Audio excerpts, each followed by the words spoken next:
Pas sans savoir qu'aujourd'hui, nos océans sont fortement agressés par les activités humaines. Et pourtant, il y a beaucoup de vie dans ces océans, comme le thème de la journée le montre.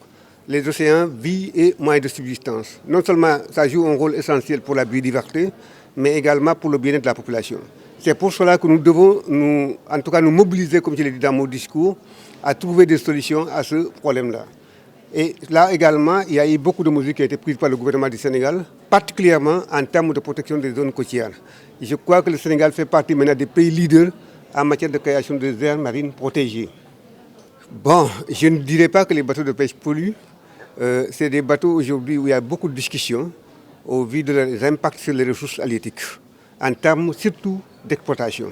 Je crois que la pollution est liée à d'autres facteurs, tels que l'urbanisation, tels que les industries. Vous connaissez très bien la baie de Han, qui est aujourd'hui fortement agressée. Les bateaux de pêche, c'est surtout dans le domaine de l'exploitation des ressources halieutiques. Vous savez que les problèmes qui se posent dans la pêche sont souvent liés à la présence des bateaux de pêche. Bien sûr que nous devons revoir notre comportement vis-à-vis des océans.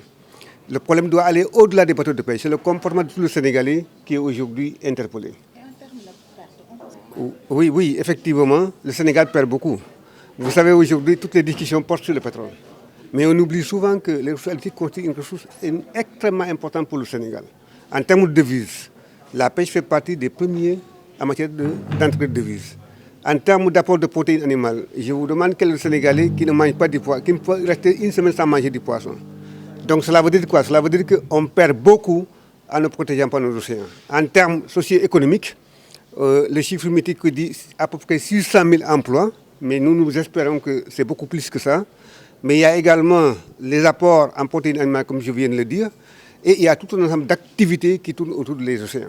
Si nous ne les protégeons pas, nous perdons beaucoup en matière d'économie.